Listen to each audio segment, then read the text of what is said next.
Hello and welcome to the Promised Land, or should I call it All or Nothing Manchester United today. A show all about bottom of the Premier League Manchester United and part of the 90 Min podcast network. I'm Scott Saunders, joined as ever by Rob Blanchette. Rob, what the hell's going on, mate? Well, you talk about whatever Glazeronomics means. I think we're kind of seeing partly what it really does mean. So here we are on the cusp of Manchester United making one of their biggest signings of all time, a defensive midfielder who we're going to talk about in depth today. But yeah, Man United now in that position of less than 2 weeks of transfer window to go, and they want to buy everything that moves. I think as one commentator put it, it's like, trading in your Vauxhall Cortina and going and trying to buy a Ferrari rather than just a normal car. That's Man United in a nutshell. But yeah, it's been a mad 24 hours, Scott, and we're going to go through it all today. It's been a mad week, even. Or mad 3 days since our last show because we've had everything happen. We've had word of the Glazers looking to sell part of Man United or all of, depending on what you read. I think all of is ambitious at best. Although, we'll see how it progresses. Interest from Jim Ratcliffe, apparently, in buying Man United if they are on sale. He said a few months ago that United were not for sale, and he is a United fan. We'll talk about that later in the show.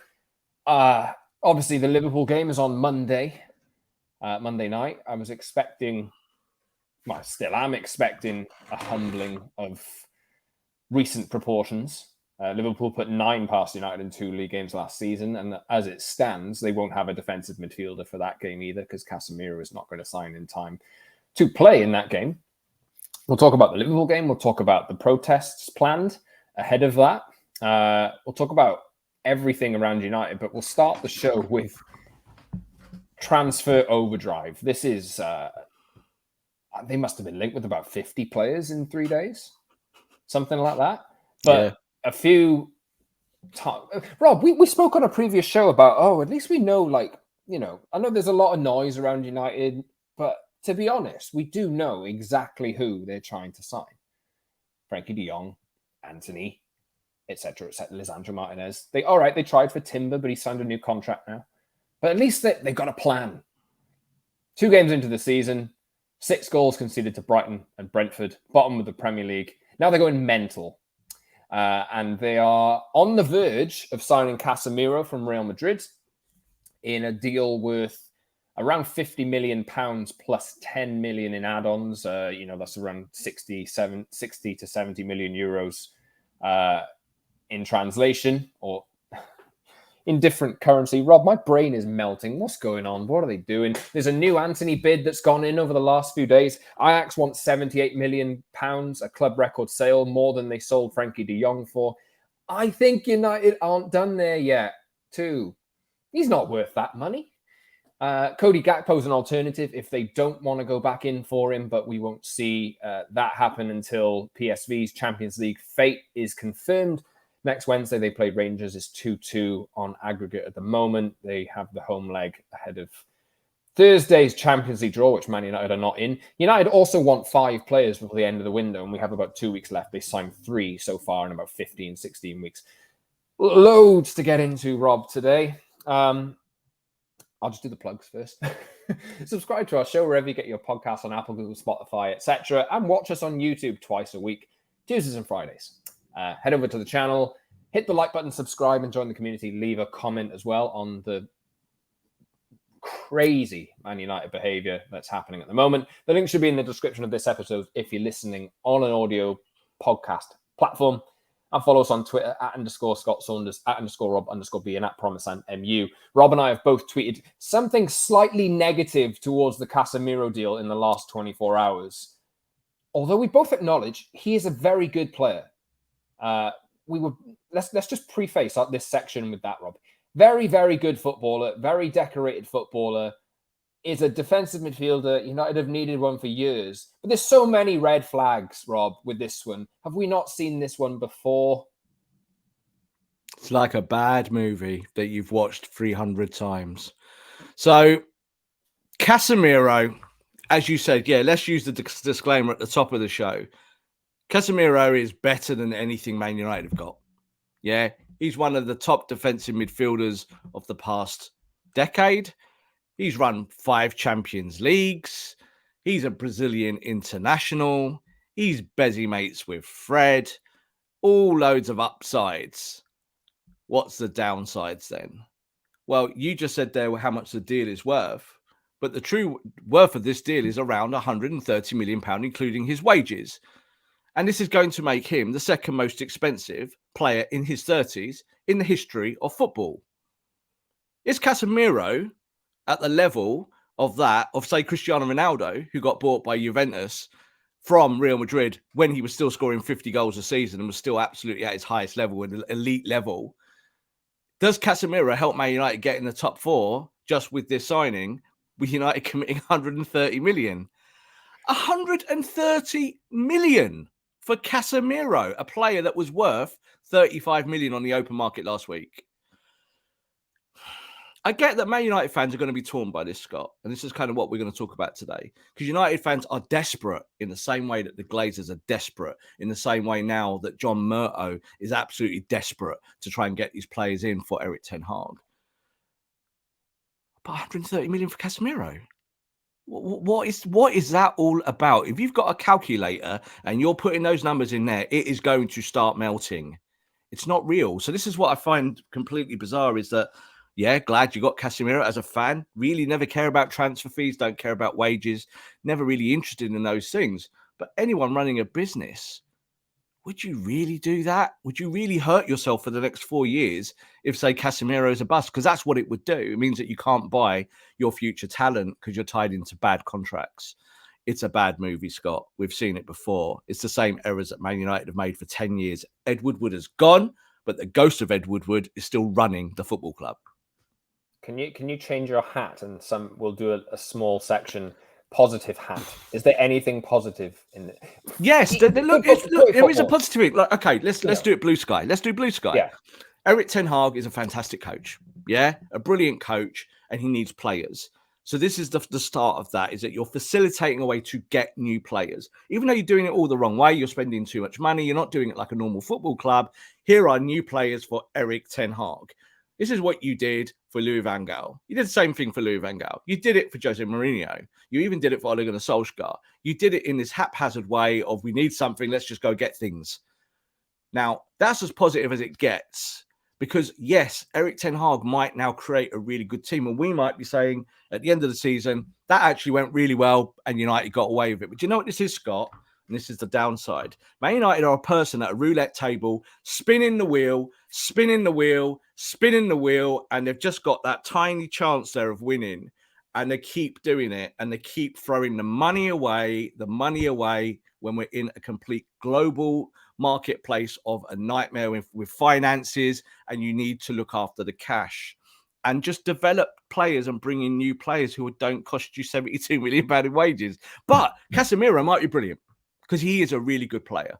So I'm not saying that he's going to come to Man United to be a bust, but I just don't want United gambling on 31-year-olds at this level. We've said it week after week after week. These contracts hurt your football club, because it means that in a year or two's time, you're never getting rid of Casemiro, whether he's good or bad. Like, if you want to move him on, it's not happening. No one's going to take 350 grand for a player like Casemiro at 32, 33, 34.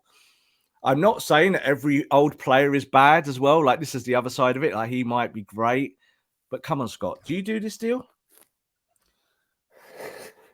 Do you do this deal, being honest? No, I think it's in an ideal world, United would sign someone 24, 25 years old for a similar price. In an ideal world. I'm trying to understand. I'm trying to look at it through a positive lens, because United's mentality is so weak at the moment that bringing in a bona fide winner like Casemiro, who does fill a position that they've had a problem with for years and years and years, to protect the defense, theoretically should work. But I mean, they still need another midfielder for me. And, you know, Casemiro is 30. He's no doubt. Why would he join Man United when they're in the Europa League and bottom of the Premier League if it wasn't about money. Exactly. I'm not gonna say that he's moving purely for the money, because maybe he does want a new challenge, but we have seen Man United sign players from Real Madrid in the past for lots of money, and then it hasn't worked out. Now, as I say, Casemiro, very, very good player. Will bring something to United that they haven't had before. But like we say, United needed 2 midfielders before this transfer window opened anyway. And now, what is this? I don't think a midfield 3 of Casemiro, Fred, and Christian Eriksen / Bruno Fernandes is perfect and complete. Casemiro's been playing with Modric and Kroos, who have the ability to retain possession, beat players, pick passes for days. I don't have that. They don't. No. Bruno Fernandes tries Hollywood passes. Christian Eriksen doesn't really have the legs. Creative player can pick a cross. Fred probably utilized best higher up the pitch, pressing. Maybe this is... but what does this say as well about Erik ten Hag's approach? Because he's been trying to sign Frankie de Jong all summer. The optimist in me says he's seen the first 2 games and has thought, wow, I can't have a ball-playing midfielder at 6 with no defensive nous, because we will get battered every week like we have in the first 2 matches. Maybe he's looked at it and thought, okay, I can't do that. But at the same time, he's thrown a plan out the window that he's had for 15 weeks. And this deal has turned around in 2-3 days. There's positives, but there's a lot of red flags for me. There's a ton of red flags. And I think the thing is here is, for me, the way I interpret this is that Man United have said, we're sticking the house on Frankie de Jong 15, 16 weeks into those negotiations. And we've kind of found out yesterday that there has been no negotiations for quite a while now. It's just been, we're talking several weeks of nothing new really behind the scenes. But this is Man United doing the big PR spiel of, well, we're ambitious. So we didn't get Frankie, but look how quickly we went and got Casemiro. That's what this is. It's a game. So, this is why I have a problem with it. I have no problem with the player. And I actually got no problem with Erik ten Hag, because as much as he's pulling the strings, he is not the guy jumping on private jets, going and recruiting and doing that and talking to Laporta at Barcelona and now talking to Florentino Perez. He's not doing those things. He's a coach. But what he probably is doing is he's probably sat on the toilet a lot, Scott, going, got a bit of a tummy ache now at this Man United Football Club. I need to make things work, because this might not last very long unless I get new players. And I think that's kind of what we've said, isn't it, in the last few weeks? 2 games into the season and a pre-season behind him. I mean, Erik ten Hag's gone back to Man United and said, get me some players now. If you don't get me players, this project does not work. So I don't blame him. He'll try and make it work with Casemiro. I think Casemiro is an excellent defensive midfielder. Doesn't really gel, I don't think, with everything that we've got at the football club. I think you still need 1 or 2 extra midfielders to help him. But he's aging. He is. This is the truth. He's 31. Was his peak 26, 27? We don't know, do we? He could come to Man United. I do think there was one thing, and just saying about looking at it from a positive light. I don't want to talk too much about the number 6, because I think that is a variable. I think people can decide what a defensive midfielder should do in the modern day and what they shouldn't do. But I do think that Casemiro might bring leadership. Yeah, he might bring leadership to the team in what I described as a forest of fake leaders, because that's what Man United are. The issue I have with the whole he's a winner thing is that Ibrahimovic was a winner. Pogba was a winner. Yeah, Pogba was he's a World Cup winner. Do you know what I mean? Didn't work. Bastian Schweinsteiger won World Cups, didn't work. It's because you're buying talent that are on the wrong side. You're going through that mill again. Radamel Falcao, he was great once upon a time. You're doing it over and over again, aren't you? And then you're getting to a point, like you said at the start there, in a ideal world, Man United buy 24-year-olds. No, that's just the normal world, not the ideal world. That's what normal football clubs do. They don't go out in the marketplace, Scott, and go, there's no 24-year-olds available. Let's start looking at the 31-year-olds. They don't do that. What Man United are doing is they're saving face. They're in the middle of a huge crisis with the ownership and a huge crisis on the football pitch. And all of their kind of agendas are being questioned, aren't they? So what do they go and do? They go knock on Real Madrid's door and say, can we have that player that you don't want? And we'll pay 130 million as a total package for it. That is bad business. I hope like Casemiro is a raging success at Man United, because then we will all be smiling. We'll all feel really good about that. But we just have previous. We have history to go by, right? It's like it just it doesn't stop. It doesn't stop. You thought this year, Scott, it would stop. We all thought that this year they would do it slowly, but they would get their targets because they were going to do it a different way. And that's why I said the ghost of Ed Woodward's running the football club, because that's what it is. This is no different. This is exactly the same. And if anything, it is worse, because Man United have never spent 130 million on a defensive midfielder. Name me one club, Scott, in world football who have got all the money in the world who would have committed 130 million to Casemiro. Name me one. They don't exist. It's not real. No, it's no one. You know, when Man City lost Fernandinho, they were looking for a kind of defensive entity, and they didn't go, do you know what? We'll spend 130 million on Casemiro because he's won 5 Champions League. They went, we'll go get that English lad from Leeds because he will still cost us money, but we can develop him, and if he sits on the bench, it's not a problem, and we can kind of bring him in slowly and make it work. That's what normal football clubs do. They also have Rodri, who was signed at mid-20s, 23, 24, probably. I don't know how old he is now, maybe younger than that. And now he's developed into one of the best defensive midfielders in the world. But it's completely faux to say that clubs don't do it in a certain way. 24-year-olds are everywhere. Go and find them. Have a scouting department. Is there any 24-year-olds in Uruguay or Argentina? I bet there is. You know, find what you need. So I think this is the problem, is that Man United have backed themselves into a corner once again in the transfer market. Now they're going to have to overpay once again in the transfer market. And they're going to have to gamble on a player that might be turning up for the money rather than the glory. So if that happens, we'll be doing this show again in a year or 2 or 3 saying exactly the same stuff. So this is the bit of the deal that really kind of perturbs me. And I kind of think, oh, really good player, Casemiro. Is he exactly what you need? He's certainly not a De Jong replacement. But yeah, United fans for years have been crying out for a defensive midfielder because they are convinced that the minute you get a defensive midfielder, Scott, everything goes rosy. You get your defensive midfielder and it's sorted. And I really don't believe that. I've looked at the metrics. I've watched the games. I've been there. A defensive midfielder will help you, but only if you've got a complete team. That's when you need your defensive midfielder. So you might be building it backwards. It might work. We hope it works. Fingers crossed. But it's an incredible sum of money for a player that may be worth a quarter of what you're going to pay out. Let me frame it this way, Rob. Last week, it was Arnautovic and Rabiot. He is 1,000 million times better than Rabiot. Like I've said this as well. Rabiot is exactly the wrong kind of player that you wanted, that you're going to have to pay to get to come to your club, even though Juventus were trying to give him away for free. Now, I'm not comparing Rabiot and Casemiro. Casemiro is a much, much better player in all sorts of parts of the park in that midfield. I think you can build with Casemiro. I don't think you could have built Rabiot. I think Rabiot would have just been bench fodder after 6 weeks.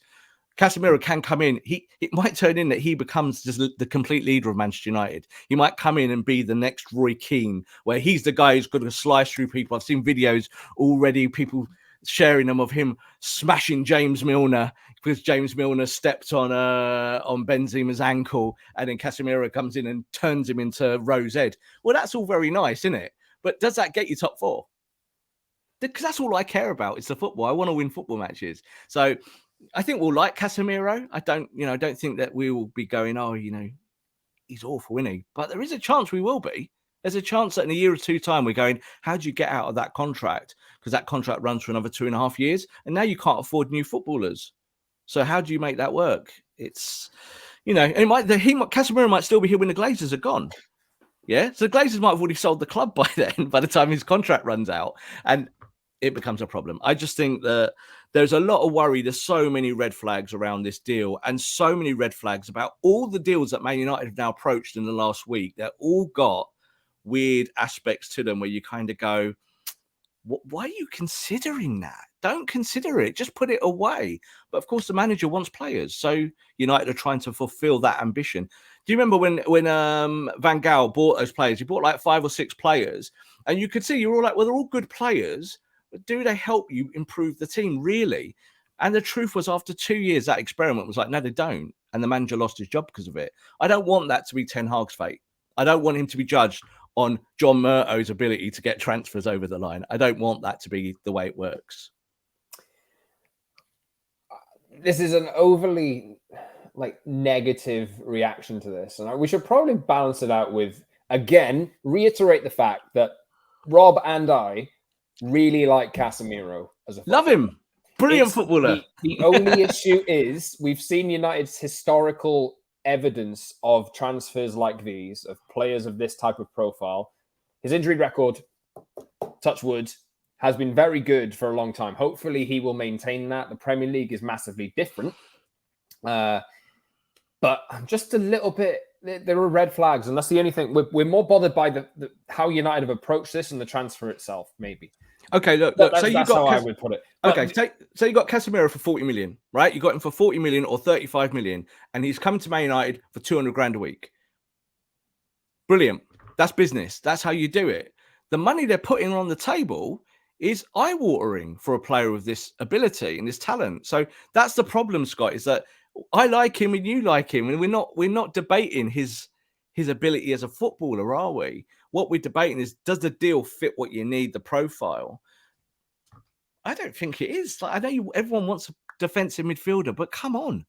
You're telling me that's the only defensive midfielder in the world that you can get? So, yeah, he's the best. Don't be like, oh, but he's the best of what he does. But Real Madrid are getting rid of him for a reason. Does that Real Madrid have a midfield of... I remember I saw a picture comparison of United's 6 midfield options versus Real Madrid's. It was Casemiro, Modric, Kroos, Valverde, amazing player, Camavinga, Tchouaméni. They've got their 3 for the next 10 years in Valverde, Tchouaméni, and Camavinga. Yeah, they do have that, and they can phase out Modric. I know he's just re-signed a new deal. He signed for a new deal. Toni Kroos is a little bit younger, but has a few years left as well. That's a slow transition. United, I tweeted this yesterday. Real Madrid must be laughing at this money that they're making back, because United have covered their Camavinga fee. Crazy, yeah. With this 60 million euros, 70 million euros plus huge wages. And I did say in a tweet, for a player probably past his peak. I think that I got a lot of stick for that. Probably worded it wrong. He's probably still at his peak. But is he going to get better? No. The only way his career is going is stagnant / down. Mm-hmm. That's the only way that it's going. He's not going to, unless he turns into Fernandinho, and at 36, 37, he's still regarded as one of the best defensive midfielders in the world. But the one difference between all that and this, is what we're just saying there, is that Fernandinho has the protection of world-class talent around him. Yeah. And Casemiro, when he's been winning Champions Leagues at Real Madrid, has the protection of world-class talent around him. Casemiro is coming into Man United at the moment in its most dysfunctional state it's ever been in a midfield that is brittle and poisoned. So, yeah, he might come in and help fix those things, but I get the feeling he might not look as good as he has done in the Real Madrid midfield. And there is a reason why Ancelotti and Florentino Perez have gone the other route of taking a Camavinga, a player that Man United could have signed. Man United inquired about Camavinga. They got the price and they were like, we want the player. Camavinga's agent spoke to Man United. They could have done the deal. And they went, no, he doesn't move the needle for us now, so we're not buying him. And went to Real Madrid 10 minutes later. So this is the problem, is that when we say to Man United to go and buy players, we want them to buy players. But you've got to look one eye ahead into the future, especially if you're dysfunctional now, which we know they are. So this is the problem, is that even from taking your Man United fan head off and putting on a journalist head or just a football head, anyone from outside the club will be looking at this and going, what?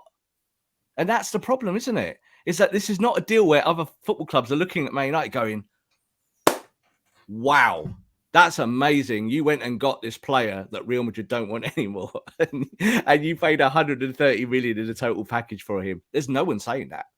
Man United fans are happy because Man United fans will take anything at the moment. They're desperate.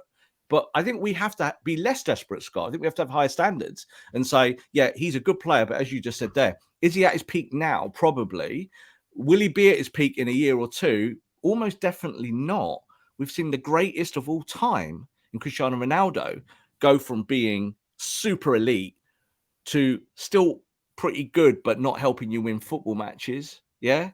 And that's what happens to older players. So I'm not saying it's going to be an automatic bust. I really don't. But I do think if you're building a football club and your central midfield hopes this year are going to be Casemiro with Christian Eriksen and Bruno Fernandes, and Bruno Fernandes can't find his car keys in the morning because he can't keep hold of it for longer than 10 minutes, you've got a problem. You've got to go and buy players that can pass the ball. The good thing is, I think Casemiro is a decent ball progressor from 6. He really is. When you look at his stats, I was looking at him yesterday, and he's better than maybe people think. But that's also because he's passing the ball to Toni Kroos and to Luka Modric, not Fred, not Scott McTominay. So this is, I think, the quandary that you're in. You're spending a lot of money for a player that ultimately might not push the needle for you to get top 4. I will change my tune. This isn't going to happen now, I don't think, because it's massively improbable that this does happen. But, the deal's been on the table all summer. If you have a midfield of Casemiro plus De Jong plus Eriksen or Fred. Got it. Perfect. Absolutely perfect. Home run. But they won't do it. No, because I think the problem is with De Jong is that, again, if De Jong has watched Man United the last 2 games and he's still stalling and looking at options and he's got Chelsea and United as his 2 options, where are you going? Like, I'm a Man United fan and I would not sign for Man United in this moment of time. If I'm a footballer, and I'm out on the open market, I'm signing for a team that can give me the stuff that I want as a professional. Man United are not offering that to teams. All they're offering to players is big wages. And that's what they can offer, but they can't offer true aspiration at the moment, can they? So this is where I think Ten Hag needs to be a magician, because Ten Hag now needs to take the bits that Man United give him, whether they're high wage players, low wage players, 31-year-olds, 18-year-olds, whatever, and he needs to make it work. This is his job now. This is all on him. And United are going to say that. Joel Glazer, who knows nothing about football, who will have authorized this deal for Casemiro, he will say in a year's time, if Man United have failed, he'll go and knock on that manager's door in his virtual Zoom office and he'll say, well, you failed, I'm sacking you. It's your fault. We gave you the money. It's your fault. And that is the problem, is that you need to kind of build fail-safes in for this new manager to help him. But that's not what the Glazers do. And that's not really what Richard Arnold's doing. That's the bit I'm a bit more disappointed about, Scott, because I wanted to see this change that they talked about. And what's happened? It's the same old thing. Let's move on, shall we? Because it's such a happy world, Manchester United, isn't it? It looks as though, sorry guys, I know you come to this podcast usually for some balanced, not negative, not overly positive, moderate, calm chat, but Rob and I are just a little bit. I think we're being moderates. I think saying 130 million for Casemiro is a strange deal is a moderate opinion. That ain't wild. That's not wild. That really isn't. I think we're still being moderate. We're saying, well, hang on, could you have not bought 4 players for 130 million?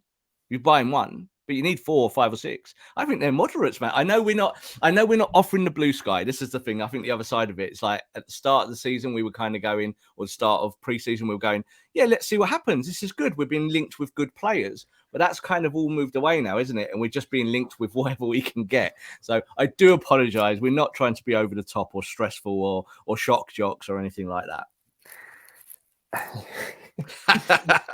Oh God, we'll see. I mean, like reported this week that Erik ten Hag still wants 5 players before the end of the transfer window. Yeah.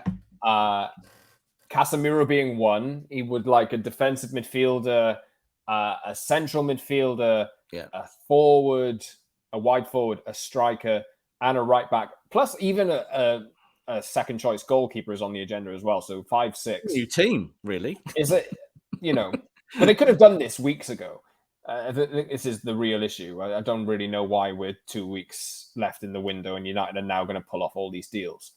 Could have done it so long ago, Scott. And this is the weird thing about it, is that you are now literally inviting every agent in Europe and the world to just bang on your door and demand and say, well, if you want my player, we want 4 times the amount of money that they're worth. And United are actually having to go, oh, not that we're too cool for school, we won't do business with you. What Man United doing is like, yeah, well, here's the cash. How much of this cash do you want? Oh, you want all of it, dear? Oh, all right, because we need you. We need this player now. And United do need Casemiro. They do need him. Like, this is the other side of it, is that you do need this player because you're in such a bad state. But the issue is not Ten Hag. The issue here is definitely the Glazers, Richard Arnold, and John Murtough. Yes. I was gonna say something there, but I've completely forgot what it was. Maybe you'll come back to me later. Let's move on to Antony. Why? Why? Why? What has happened here? Obviously, the context of this week. This is what I was going to say. Actually, this is what I was going to say.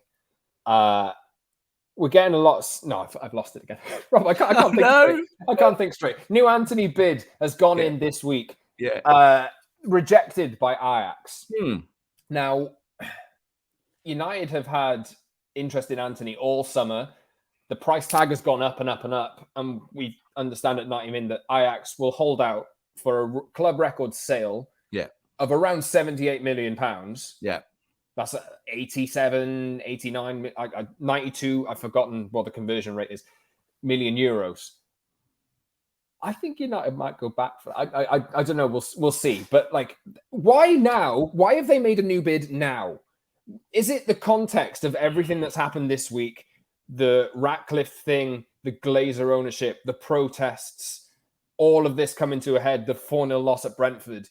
Is this a reaction again to everything that we're seeing on the pitch and the general malaise that the club is in? Is this why they're behaving like this? Yes, totally. 100%. Like, you got to remember only 12 months ago when they completed the deal for Cristiano. It was a similar situation in terms of like, how do you push the needle? How do you get better? How do you shut the fans up? How do you make sure that the fans keep going to the mega store to buy the shirt? So that was the Ronaldo thing, and it worked. It shut everyone up. Yeah. So this is where they operate in this sphere, because it's easier to do these things and spend this kind of money because you can mitigate it by long-term moving around of assets and doing different stuff. But this is how they do football. And it doesn't work because you've not won anything since forever. So I think this is the balance point that you say about Antony. Everything that keeps coming back from the Ajax side and from the Dutch side, and Dutch journalists that I know really well, all keep saying the same thing. Antony's really good. What are Man United doing in this price range? He's not worth this money at the moment, and he's not going to help Man United win immediately. So you're buying a player for the future, yes, maybe, but you need the balance, don't you? You need that balance. So like, he would come in and be really good on the right side, but does he help you get top 4 tomorrow if you spend 90 million on him or 80 million or something like that? And that's coming from people that watch Ajax every week, that know the player, that know the situation, that understand it. They're like, yeah, but it's kind of weird that United are operating here. And United, at the start with Antony, said, we've got a ceiling with him. That's what we're going to do. They made that bid. Ajax went, no. United said, right, we'll come back next year or whatever. Now they're desperate. They're going to come back with more money, bigger wages. I like Antony. I think he's a really, really good player. But again, it's the way United are conducting themselves in this transfer market. It is mad. They've gone from, as you said, Arnautovic and Rabiot, and United fans going, why are we shopping in this bargain basement? To now they go to like bigger clubs and they're going, well, look, let's flex our muscle. We're going to show what we can do because, we're Manchester United. And they do it every year, Scott. It doesn't work. So why are you still doing it? United have previous with Ajax this summer as well. So, of course, Ajax are going to hold out for a club record sale. They gave them 50, 60 million for Lisandro Martinez. And I know that he's had a rough start, but I've heard the same noises about Lisandro Martinez from Ajax's side, that why have they paid that much money? But Ajax know that if they play their cards right, United will do it. Every club in the world knows it. It does remain to be seen. Cody Gakpo is the alternative, from what we're understanding. There's other players that have been offered to Man United. We wrote this week about Pedro Neto at Wolves. Yeah. Is there some strings that George Mendes can pull with getting Cristiano Ronaldo out and bringing Pedro Neto in? This kind of thing. But Cody Gakpo plays for PSV. They have a Champions League final qualifier against Rangers next Wednesday. Probably going to be half the price of Antony. Absolutely, yeah. But is also a left winger / forward. I don't really think he's the answer on the right-hand side.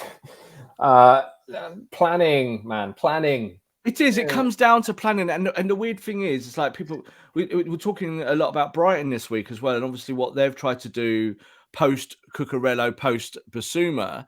And as soon as they lose those players for the fee that they want, whatever that fee is, the recruitment part of the club just triggers. Yeah. And they go to their targets that they've had for a year and they sound out and they say, we want you. This is a fair wage, a fair price. Do you want to come to our project? And if the answer is no, they go to the next target. Man United don't do that. Man United don't have targets. Man United, as I said, are just spinning the roulette wheel and hoping it lands on the number that they've picked. So I think this is the kind of way that there's no football club in the world, I think, that really does this at the very, very top level. You don't leave stuff to chance, Scott. You find ways to get the players that you want, but it takes planning and execution. Man United this year wanted Frankie de Jong. You're not going to get Frankie de Jong, so what do? And they're just in a tiz, aren't they? They're like, we're not as good as Brighton or Brentford anymore. Oh, we were like wanting to be top 4 last year, and before that we were second in the league, and we won the Europa League and all of this, and we got to Europa League final. It's such a decline, but these owners do not have the football acumen to find the way back up that way, and that is the problem. Should we talk about the owners then? Let's do it. Everyone else is talking about them. So, noises this week that United play Liverpool on Monday night. A protest is planned ahead of the game. Mm-hmm. There's been a lot of positive momentum this week. Noises around the Glazers potentially finally selling. Word of commercial revenues being down. The stock price has been down, although it's shot back up, I think, over the last few days since the speculation about a takeover has emerged. Jim Ratcliffe, a spokesperson for him and his company, have said, okay, along the lines of, I want to buy Man United if they're for sale. The Glazers have made noises about potentially wanting to sell off a stake in the club to a private equity firm, which is bad. Very bad. Very bad. Very, very, very bad. Has anything changed, Rob? From your perspective, has anything changed about how does it all work together? Because do you as a United fan feel more optimistic now that the Glazers are potentially considering a sale, or is this don't get your hopes up? They are just looking for alternative ways to raise cash so they can continue milking the cash cow for the next few years. Well, that's the ticket, what you just said there. That's what they're trying to do. They're not trying to help Man United fans feel better about the Glazer ownership by saying, oh, well, do you know what? Because this is the narrative. If we sell a bit of the club, then that must mean that they might sell all of the club. Well, no. Then the flip side of it is this. Is Jim Ratcliffe is a very, very rich man. We know this, but Jim Ratcliffe alone can't buy Manchester United. He doesn't have the assets. You know, we know that Ineos is a huge company worth, what, 60 billion pounds or whatnot.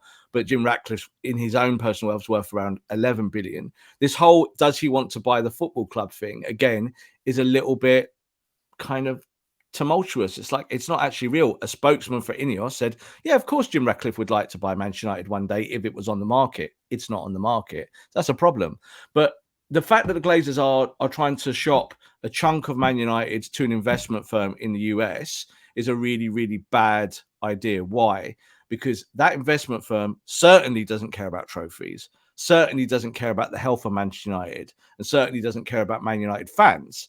That investment firm is just looking for a return. The Glazers know that, but the Glazers will get an influx of money that will probably go in Glazer pockets. And probably then they will build a new stadium, Scott, or knock down Old Trafford and do re-part of it. And they'll say, but look, aren't we good owners? Well, no, you haven't put a penny of your own money in. You've just gone and got it from an investment firm.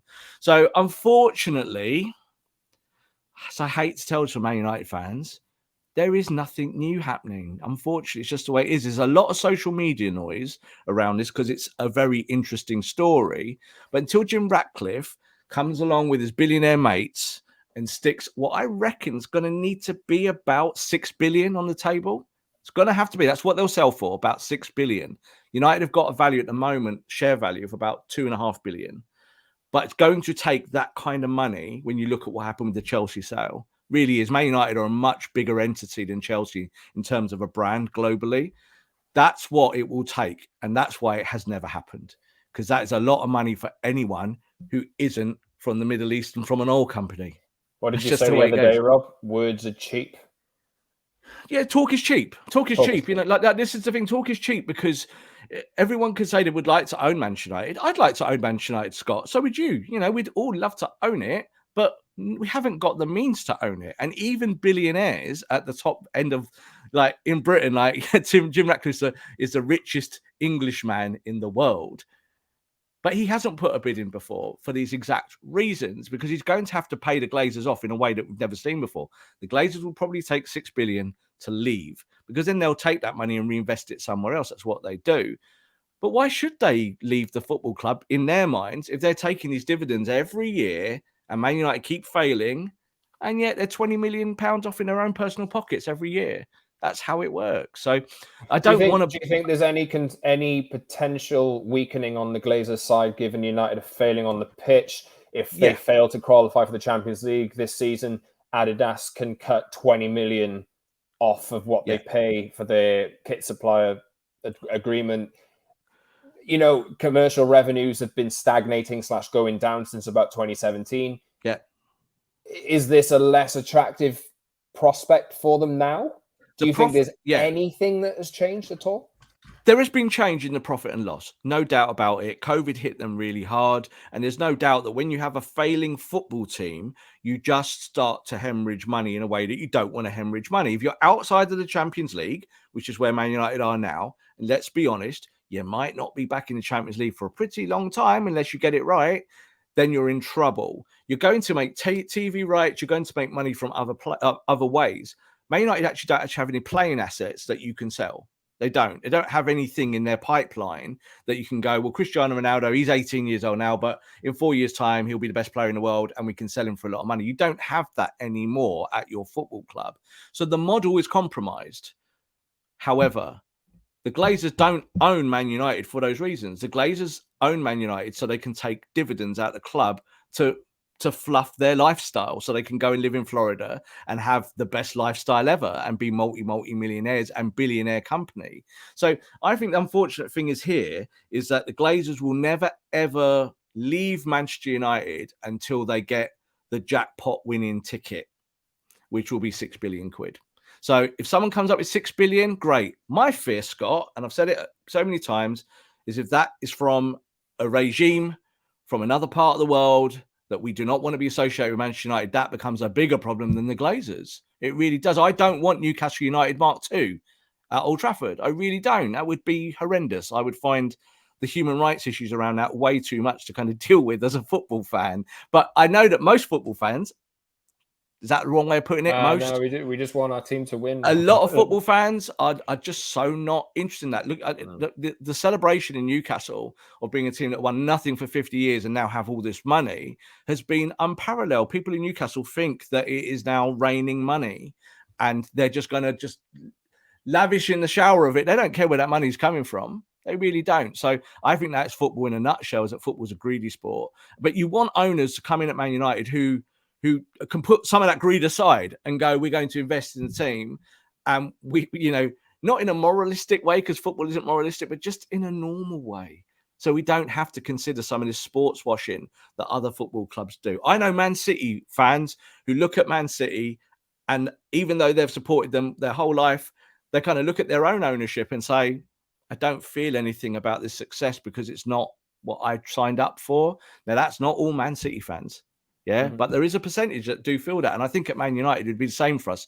Certainly season ticket holders as well. I think, we want our club to be run in the correct way, but you can't rob Peter to pay Paul. Let's put it this way. Do you think a protest is planned before the Liverpool game on Monday night? Yeah. Do you feel fans can take energy from the news that has happened this week and unify and potentially strengthen the demonstrations? Do you feel like there's a weakness in the Glazers now that would be further weakened by fans uniting and protesting towards this ahead of a game which is considered one of the biggest in world football? Potentially, because all eyes are going to be on Old Trafford simply because of what the tie is. Manchester United Liverpool is one of the El Clasicos, isn't it, of world football? But I think it goes a little bit deeper than that. I said it depends how many fans do feel the need to protest. You know, so this is the thing, right? So yeah. the Casemiro news over the last few days, not even we've seen it with the people interacting with us. Yeah. Oh, but we need Casemiro. Yeah. Chill out. Yeah. And that's actually been the vibe. It's already working. Yeah, that's the vibe towards like us as journalists. That's a vibe. Like people go, oh yeah, but we need Casemiro. So what are you talking about? But then there's another part of the fan base. They're not talking about those things. And I get lots of replies when we kind of do our football work and kind of people say to me, people shouldn't kind of divert away from the Glazer issue. But the Glazer issue is like, are we talking like 18 years now? You know, like it's not yesterday. You know, a lot of this stuff could have been done a really long time ago. Man United fans were either appeased by trophies or appeased by shirts. That's the truth. So I think that I think the people that are trying to arrange these demonstrations against Liverpool, what you're seeing is already is a fraction of that. And you're seeing some Man United fans who are like, well, I don't really like the people who are demonstrating, so I don't want to do it. Then you've got other people who are a bit more hardcore. And I think that's a problem because I think the police will be interested in that and be like, well, this might get nasty. So, you know, you've only need a small section of fans to be militant and to go rogue. And then it becomes a bigger story. Do you know what I mean? It becomes something different. And I think United fans are caught somewhere in the middle because a lot of the people I've seen on social media, Scott, are saying, yeah, you know, empty Old Trafford, hashtag. Well, they've never been inside Old Trafford. And that's a problem. You can't tell people what to do if you're actually not even there yourself, that you're just doing it from a tweet from the other side of the world. So this is the problem, I think, is the balancing act for Man United fans of how you get rid of the Glazers. The true way you get rid of the Glazers is you stop buying all their products. That's what you do. But Man United fans have never stopped doing that, Scott, in that whole 18 years. And that's why the Glazers feel comfortable in their position, because they still make those revenues. Like you said there about the Adidas thing, that is a real true thing that they're worried about, because losing that deal, and there's no doubt that there'll be a new deal, I think, in 18 months. I think they have to sign a new contract with someone, so it'd be Adidas or someone else. Could be Puma, could be Nike, could be anyone. You're going to find that Man United are going to posture towards that because that's their meal ticket. But they've got to rely on people buying the shirts, and people are still buying the shirts. Man United are the worst they've ever been. They're bottom of the league, and they will still sell more shirts than anyone else. They are the New York Yankees of football. That's what it is. They don't need to win to sell the baseball caps. So I think it's a difficult situation, and we want it resolved, but it will only be resolved if someone puts $6 billion on the table and says, right, let's do some proper business. Jim, listen. Has he got $6 billion? I don't know. He's worth $11 billion on his personal fortune. So he's not going to spend his personal money on it. He can get him and his mates as a consortium, 30, 40 billion pound consortium, and then you can do it. But there are no red knights here, Scott. Like I've been in this cycle before with red knights, and I work with Must and other entities, and you want it to happen, but it isn't there. So if it happens, great. Fingers crossed it will. We'd all love to see the Glazers gone because they've milked Manchester United for far too long. They are the core reason of why United are where they are, without a shadow of a doubt. Forget the players, forget the managers. It's them. But how do you make that change unless you have a new owner come forward that puts that money on the table? There's every chance that I think it will be a Saudi consortium in the future that goes, yeah, we've got the money here and we want a club of the stature of Manchester United. We can pay for it. That leads to different problems. The football, then. The football. Liverpool next. Yeah. United can beat Liverpool in the Premier League on Monday night and go above them in the table. The greatest Liverpool team of all time. They can go above them in the league after losing their first two matches. What's the chances, Rob? Because you're making a face. I can't tell whether you're optimistic or whether no, okay, you're not optimistic. I'm going into this one fully expecting to get absolutely humiliated again. Do you feel the same? Well, look, with 2 weeks of the transfer window to go, Man United trying to buy absolutely everyone, This game almost feels null and void as a football match. Like, what is the actual point? You haven't even got your squad ready for this. You're not in a good place. You've gone to Brentford, you got humiliated. You started the season at home to Brighton, you got done. So you're now playing Liverpool, a Liverpool team who are also wounded and unhappy about their start to the season and would love to punch Manchester United in the face. So no optimism to this. Could Man United win it? Of course they could, because that's football. That's why we love it. This is the other side of the coin with football, is that because it's such a drama fest, that you can go in this game and actually win it. I think what's more likely is that before the game, there'll be a little bit of a hush and they'll go, and here is our new signing, 5 times Champions League winner, Casemiro. And he'll come out with his Man United shirt and his number, and he'll hold it up in the centre circle. And United fans will go absolutely mad. Liverpool will be standing in the tunnel going, we're going to smash this lot. Well, last time they did it, they beat Newcastle. This is it. So it's kind of like you got to laugh, haven't you? Because if you don't laugh, you'll cry. So I think, again, these next 2 weeks, we kind of have to wait and see with the window. And the football almost kind of takes a little bit of a sidestep, because whatever they create in the next few days doesn't really go towards the end product, does it? You could beat Liverpool 5-0. It doesn't mean actually you kind of got where you needed to be. It's just that just happened. It was a thing. But can Man United beat Liverpool? Of course they can. But I look at these players. Huh? How do they do that? I think what they do is they kind of like they lock up Mohamed Salah in handcuffs in like the Stretford End somewhere, and like hide him for 90 minutes.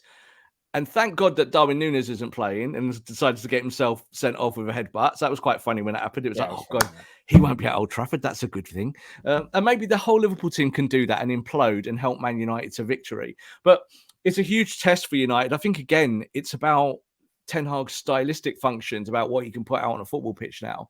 And can he put anything out there that competes with a team like Liverpool, who are a truly elite football team? So that, the math doesn't work there either, Scott. When you look at it, you kind of think to yourself who you're going to bet on. Some United fans will be betting on United because they always do, and fingers crossed we do get the victory. I don't think anyone would really put a penny on it if they thought about it in any great depth. The recent fixtures against Liverpool, as I said earlier, have resulted in a 9-0 aggregate league defeat. Liverpool won this game 5-0 last season. Last year was like as humbling, as humiliating as it's ever been against Liverpool, and the gap wider than ever before. And we cannot sit here in our chairs trying to be blue sky and say that we are any closer. Like we are not. We are bottom of the league, and we're bottom of the league for a reason, even though it's very early days. So I do feel that this is all going to change at some point. I feel there will be some change somewhere, Scott. Like there will be some. I do, because I just think that's just a natural cycle in football. But we might have to wait for new owners. That might not happen this year. And we might have to wait for new players, and you might get new players. And you know what, Scott? I said this last year. You can spin the wheel sometimes and win. It does happen. Sometimes you spin the wheel, bring in 3-4 players, and if we're all going, oh, they're too expensive, what you're doing, Casemiro 130 million, and it works. It's magic. And it does happen in football. It's happened in the past. It hasn't happened at Man United, but it has happened in football. So there is always that opportunity that Erik ten Hag is the magician and a better manager than we even think. That he comes in, he takes these players, and he finds a way. But the first 2 games of the season do not point towards that.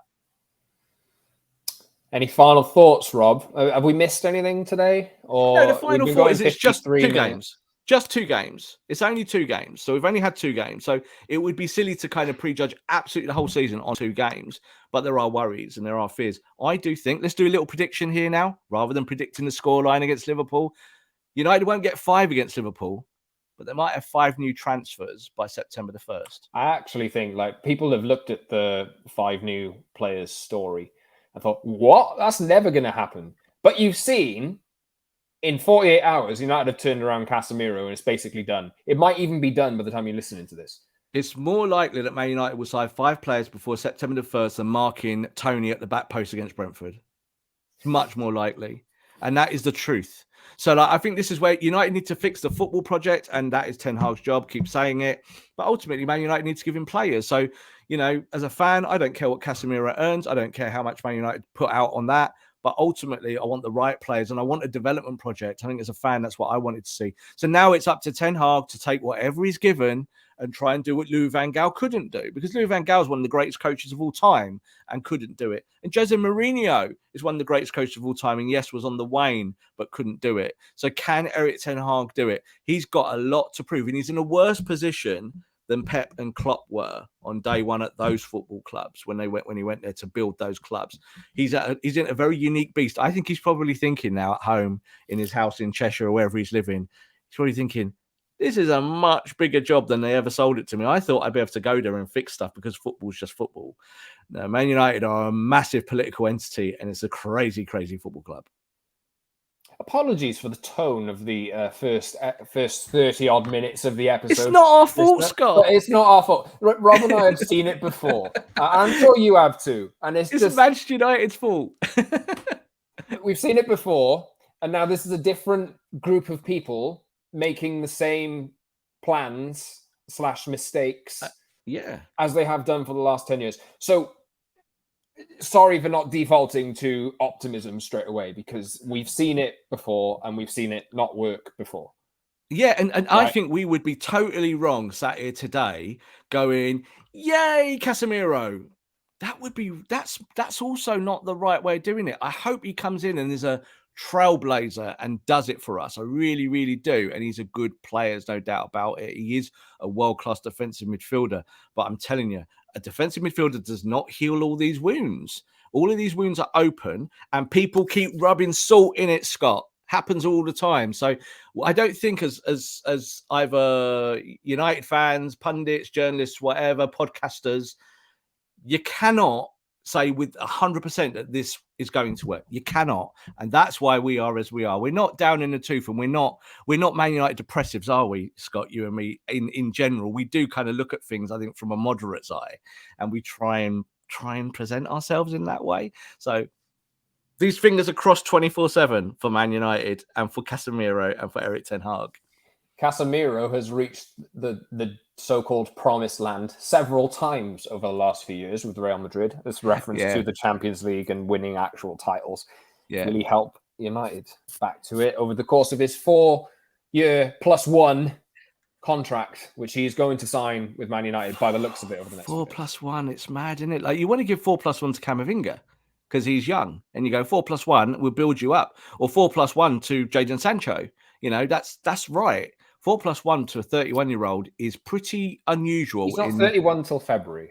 He's not 31 till February, but he feels 31. It's one of those things, isn't it? It's like I think he'll be coming to Man United, and the thing is that he will want to prove himself because it's a World Cup year, but his World Cup place is pretty secure anyway, and he'll want to show that he could do it in the Premier League. I'm sure he will, but unfortunately, if he does fail, people will just label him as a mercenary. By the end of 2022. United might have 3 World Cup winners. They might have Fred and Casemiro winning it for Brazil, and they'll have Antony on one of the flanks, and Brazil have just, sauntered right through the World Cup in Qatar and won the trophy again. Maybe. We should round off there. Let us know what you think, because if you're listening to this, get in touch with us on Twitter. Get in touch with us in the comments on this video as well, because obviously this is an issue. United are doing something now. They are doing something. It's just, how do you feel about it? Do you feel like this is panic? Yes, maybe. Or are you really over the top excited with this signing? Let us know either way. Let us know how you feel about it. It looks as though Casemiro will be joining Man United in the next few days. There might be more to come as well before the end of the month. You can subscribe to our show wherever you get your pods, on Apple, Spotify and Google, and watch this on YouTube twice a week on Tuesdays and Fridays too. So head over to the YouTube channel, hit the like button, join the community, subscribe, and leave a comment.